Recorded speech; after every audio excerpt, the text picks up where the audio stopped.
After hoeing or perhaps reading and writing in the forenoon, I usually bathed again in the pond, swimming across one of its coves for a stint, and washed the dust of labor from my person or smoothed out the last wrinkle which study had made, and for the afternoon was absolutely free.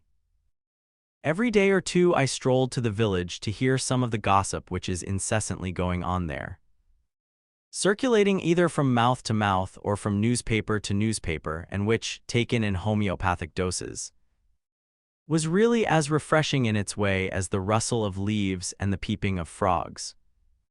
As I walked in the woods to see the birds and squirrels, so I walked in the village to see the men and boys. Instead of the wind among the pines, I heard the carts rattle.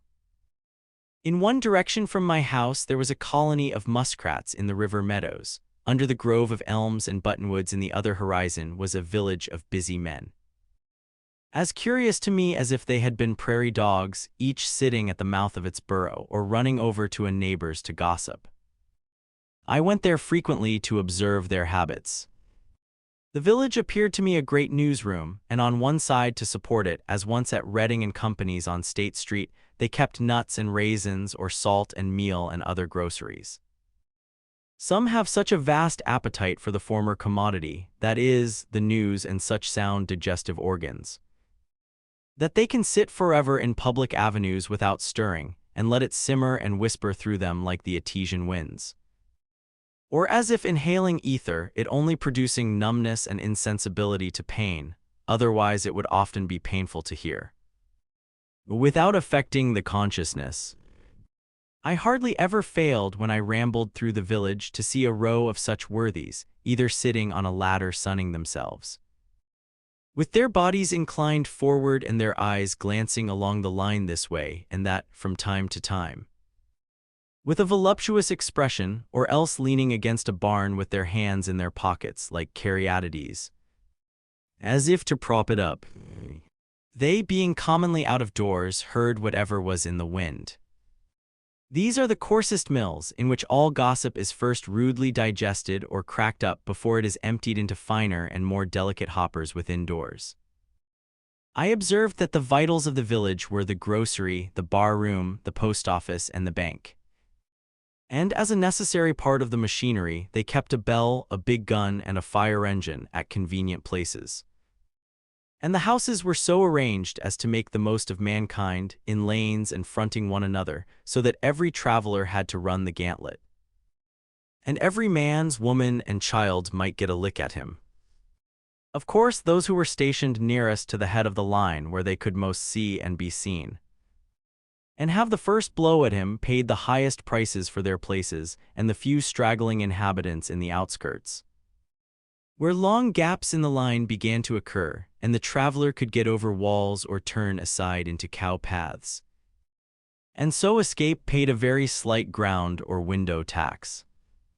Signs were hung out on all sides to allure him, some to catch him by the appetite as the tavern and victualling cellar, some by the fancy as the dry goods store and the jewelers, as the barber, the shoemaker, or the tailor.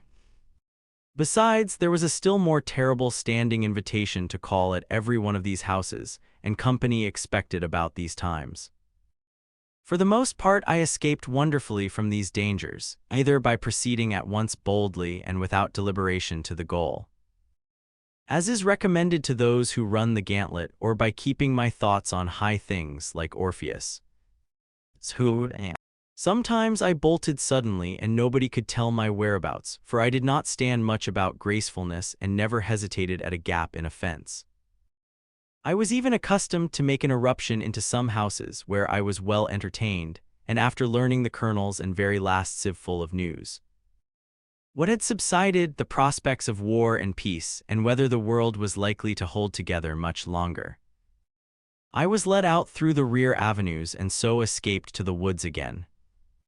It was very pleasant when I stayed late in town to launch myself into the night, especially if it was dark and tempestuous, and set sail from some bright village parlor or lecture room with a bag of rye or Indian meal upon my shoulder, for my snug harbor in the woods, having made all tight without and withdrawn under hatches with a merry crew of thoughts, leaving only my outer man at the helm, or even tying up the helm when it was plain sailing. I had many a genial thought by the cabin fire as I sailed. I was never cast away nor distressed in any weather, though I encountered some severe storms. It is darker in the woods, even in common nights, than most suppose. I frequently had to look up at the opening between the trees above the path in order to learn my route, and where there was no cart path, to feel with my feet the faint track which I had worn, or steer by the known relation of particular trees which I felt with my hands. Passing between two pines, for instance, not more than 18 inches apart in the midst of the woods, invariably in the darkest night. Sometimes, after coming home thus late in a dark and muggy night, when my feet felt the path which my eyes could not see, dreaming and absent-minded all the way, until I have not been able to recall a single step of my walk, and I have thought that perhaps my body would find its way home if its master should forsake it, as the hand finds its way to the mouth without assistance. Several times, when a visitor chanced to stay into evening and it proved a dark night, I was obliged to conduct him to the cart path in the rear of the house, and then point out to him the direction he was to pursue, and in keeping which he was to be guided rather by his feet than his eyes. One very dark night I directed thus on their way two young men who had been fishing in the pond. They lived about a mile off through the woods and were quite used to the route. A day or two after, one of them told me that they wandered about the greater part of the night, close by their own premises, and did not get home till toward morning, by which time, as there had been several heavy showers in the meanwhile, and the leaves were very wet, they were drenched to their skins. I have heard of many going astray even in the village streets, when the darkness was so thick that you could cut it with a knife, as the saying is. Some who live in the outskirts, having come to town a-shopping in their wagons, have been obliged to put up for the night. And gentlemen and ladies making a call have gone half a mile out of their way, feeling the sidewalk only with their feet, and not knowing when they turned. It is a surprising and memorable as well as valuable experience to be lost in the woods any time. Often in a snowstorm, even by day, one will come out upon a well-known road and yet find it impossible to tell which way leads to the village. Though he knows that he has traveled it 1,000 times, he cannot recognize a feature in it, but it is as strange to him as if it were a road in Siberia. By night, of course, the perplexity is infinitely greater. In our most trivial walks, we are constantly, though unconsciously, steering like pilots by certain well-known beacons and headlands. And if we go beyond our usual course, we still carry in our minds the bearing of some neighboring cape. And not till we are completely lost or turned round, for a man needs only to be turned round once with his eyes shut in this world to be lost, do we appreciate the vastness and strangeness of nature. Every man has to learn the points of compass again as often as he awakes, whether from sleep or any abstraction. Not till we are lost, in other words, not till we have lost the world, do we begin to find ourselves and realize where we are and the infinite extent of our relations. One afternoon near the end of the first summer, when I went to the village to get a shoe from the cobbler's, I was seized and put into jail because, as I have elsewhere related, I did not pay a tax to or recognize the authority of the state, which buys and sells men, women, and children like cattle at the door of its Senate house. I had gone down to the woods for other purposes. But wherever a man goes, men will pursue and paw him with their dirty institutions, and, if they can, constrain him to belong to their desperate oddfellow society. It is true, I might have resisted forcibly with more or less effect, might have run amok against society, but I preferred that society should run amok against me, it being the desperate party.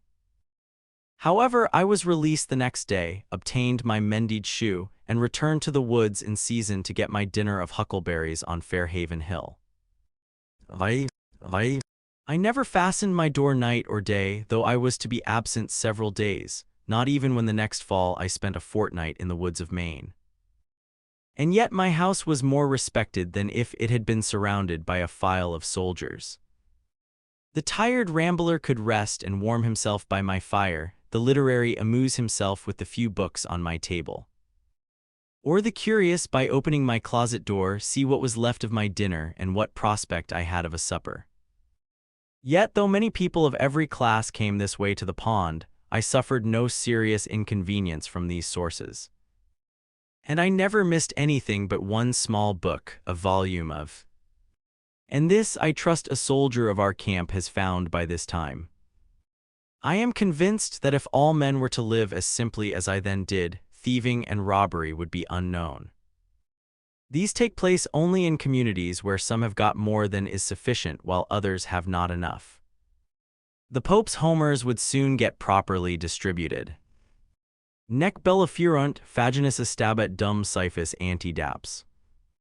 Nor wars did men molest when only beechen bowls were in request. You who govern public affairs, what need have you to employ punishments? Love virtue and the people will be virtuous. The virtues of a superior man are like the wind, the virtues of a common man are like the grass, when the wind passes over it, bends.